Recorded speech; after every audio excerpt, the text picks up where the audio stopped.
Hey there, everyone.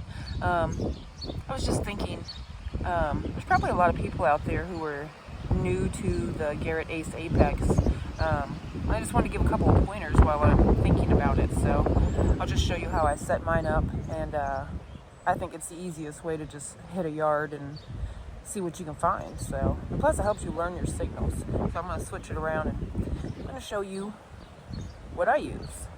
So if you're new to the Garrett Ace Apex, and it's similar to the Ace 400, just a little bit better. So I'll just show you my settings and you can decide what works best for you.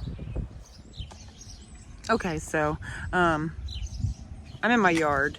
I've already set up the ground balance, which you're going to find a clear area of soil, and you're going to hold that down and you're going to pump this. And what you're going to see is, I'll hold it real fast, but I got a 0 there. But you're going to see that number, see how it's bouncing around, and then eventually it just kind of tops out at a certain number, and that's your balance for the soil you're in. It's such a nice feature. It was not on my Ace 400, which I love my Ace 400. It's a great machine.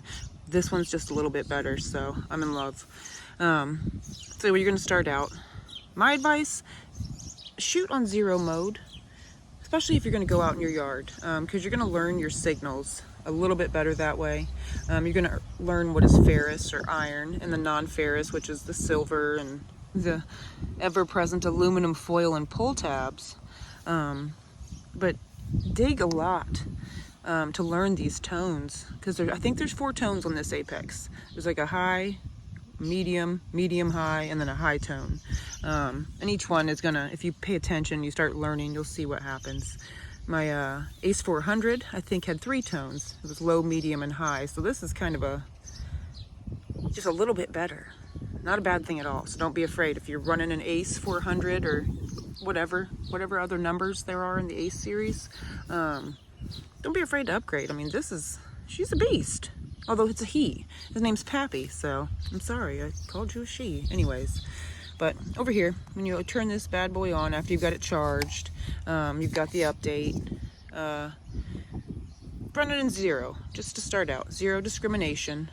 When you run over a target that you think might be good, you'll hear a little chatter, a little dut-dut-dut, that's letting you know that there's iron there with it. But that's the thing about metal detecting, is you can have a silver coin in the ground and a nail, and those targets are going to intermingle and send a different signal to you. So dig them all, and then practice with your test garden. Handful of coins, different coins, silvers, coppers, nickel, and practice listening to those tones. Barium, different angles, whatever.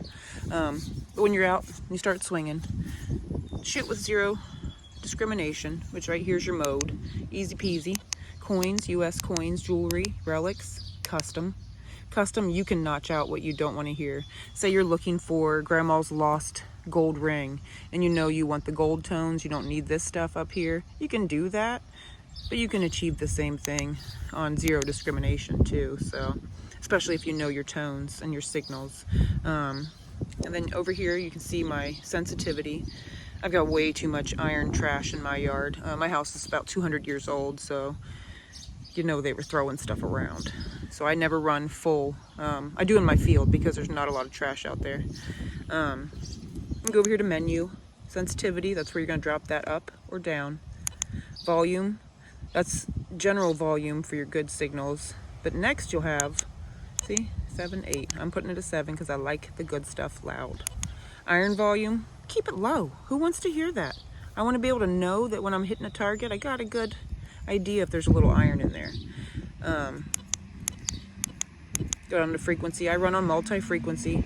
You can see we got salt, that's salt, 5, 10, 15, and 20 kilohertz. Really want to read up on those. Different kilohertz your machine is gonna react differently. I like multi-frequency. I've noticed that the power lines around my house that kind of confused my Ace 400 haven't been happening as much with this Apex, so that's awesome. And then channel. If you're out detecting with some friends and you hear a lot of chatter on your machine, or if you're under wires or whatnot, anywhere that kind of causes interference, let me go back over. Change that channel. Oh, Lord have mercy, on Monday? change the channel. You got 8. You got 1. You got 8 channels. I mean, just pick a channel, see which one works, and then go from there. And if all else fails, move away from your friend with the machine that's interfering. For Lord's sakes. Whew. Anywho, but and like I said, I've got Steve's detector rods so that everybody knows this is my machine, and he is beautiful, Pappy. I'm sorry, running that Viper coil. I'm in love with this thing. I am in love with this Viper coil.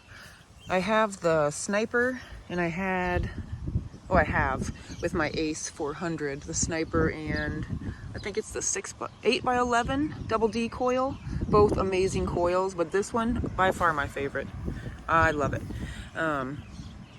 So just to review, 0 discrimination. Watch your sensitivity. If your yard's super loaded with stuff, oh, she's creeping over. Don't pump it up there thinking you're going to find every piece of gold that's ever been littered in the United States or wherever you are. What you're going to do is you're going to miss a lot of targets by increasing that sensitivity, and you're going to pick up a lot of small stuff that you don't want to look for 45 minutes. I'm telling you right now. Keep it simple. Use the KISS method. Keep it simple, stupid. Just keep it simple. Easiest way to maneuver through anything. So 0 discrimination. That shows you that your headset is connected. Got the MS3, so it's wireless. Battery level, you're gonna charge this bad boy. Easy peasy. I mean, just plug it in. You're not gonna waste money on batteries. That's my favorite. I hate waste. And this, is a simple plug-in for, I think, 4 hours for the maximum charge. Just an awesome machine all around. And I really hope this helps someone, because I know when I started out metal detecting 4 or 5 years ago, I really struggled with finding like good information that I could move forward with in this hobby. So I hope I can help someone. And if this isn't enough for you to really get a better idea of your machine, drop me a line. I'm over on Facebook, I'm on TikTok, Twitter, YouTube, which you can't message on YouTube, so unless you leave a comment, and I look at all of them. So if you need help with your Apex, and you genuinely are struggling, reach out. I'll try to help, and if I can't help, the detecting community is an incredible group of people, so I'm sure I can help. And if I can't, I can find someone who is probably able to. So don't be afraid of this bad Mama Jamma. He's beautiful. I shall call him Pappy. Like I said, if you need anything help-wise with your new Ace Apex, or maybe you've had it for a while and you're just not getting it, reach out. My name's Nicole, obviously, OhioMetalMaven, and I'll see what I can do. So, well, let's see if we can find anything in this yard. There's a lot of stuff, I'm sure, buried around there, and there, and there. So, let's go see if we can find it. See ya.